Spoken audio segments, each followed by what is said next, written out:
Moral education.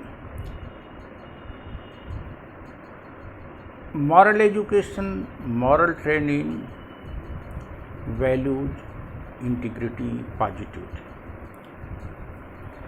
सब मिले हुए हैं. In each stage of life, person need moral education or moral training, value-based education or value-based training. At certain stage,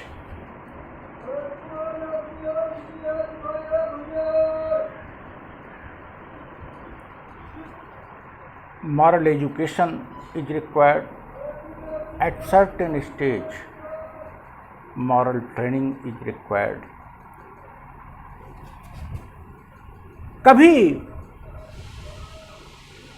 नैतिक शिक्षा, नैतिक प्रशिक्षण का लोप नहीं होना चाहिए. इनकी लर्निंग जीवन में सतत अगर होगी तभी व्यक्ति सफल होगा और राष्ट्र निर्माण में अपनी भूमिका निभा सकेगा. स्वरूप बदलेगा.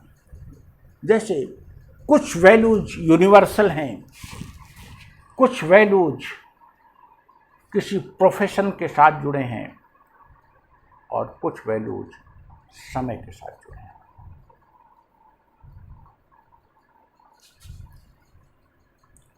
बच्चे को उन यूनिवर्सल वैल्यूज के संबंध में शिक्षा दी जानी चाहिए.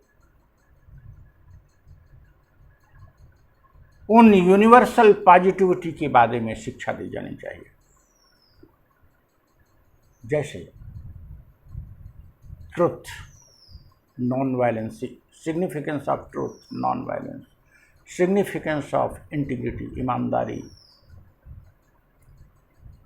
Significance of courage, significance of आशावादिता, ऑप्टिमिज्म का सिग्निफिकेंस, श्रम का, परिश्रम का, लोगों का सम्मान करने का, सुनने का, सीखने का, लोगों का सम्मान करने का. These are moral values for a child. लेकिन जैसे जैसे बड़ा होता है अब उसे नैतिक शिक्षा के साथ साथ सकारात्मक विचारों से युक्त करना पड़ेगा.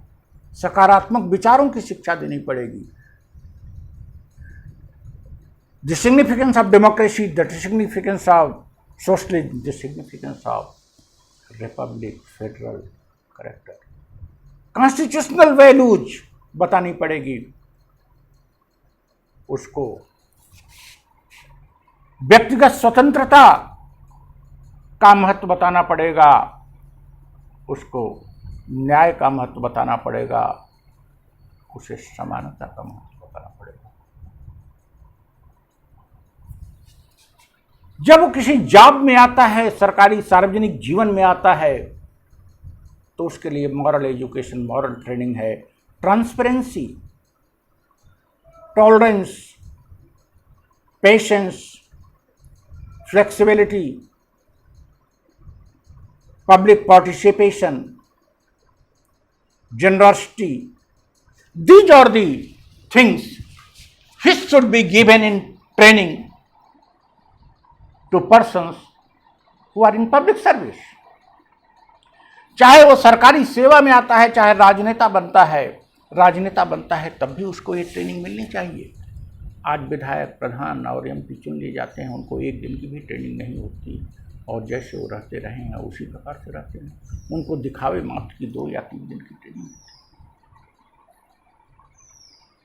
समय के साथ मॉरल वैल्यूज में एडिशन होता है. जैसे आज का वर्तमान समय इन्वायरमेंटल प्रोटेक्शन का है, वर्तमान समय ह्यूमैनिटी का है, इंटरनेशनलिज्म का है.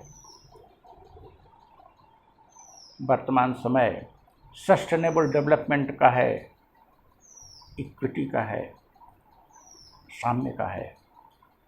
वर्तमान समय इंक्लूसिव ग्रोथ का है। दीज आर वैल्यूज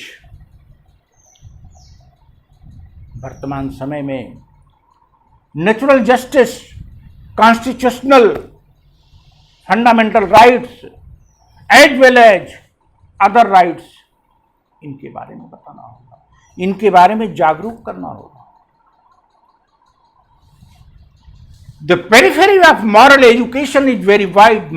नैतिक शिक्षा का दायरा बहुत बड़ा है। नैतिक शिक्षा जीवन पर्यंत चलनी चाहिए। नैतिक शिक्षा बच्चे से शुरू होती है और मृत्यु तक जारी रहनी चाहिए।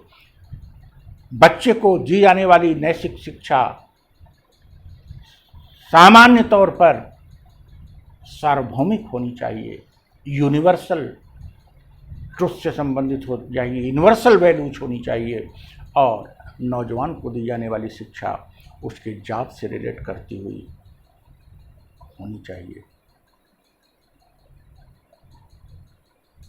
उसका जात के प्रति क्या जवाबदेही है, राष्ट्र के प्रति क्या जवाबदेही है, उसमें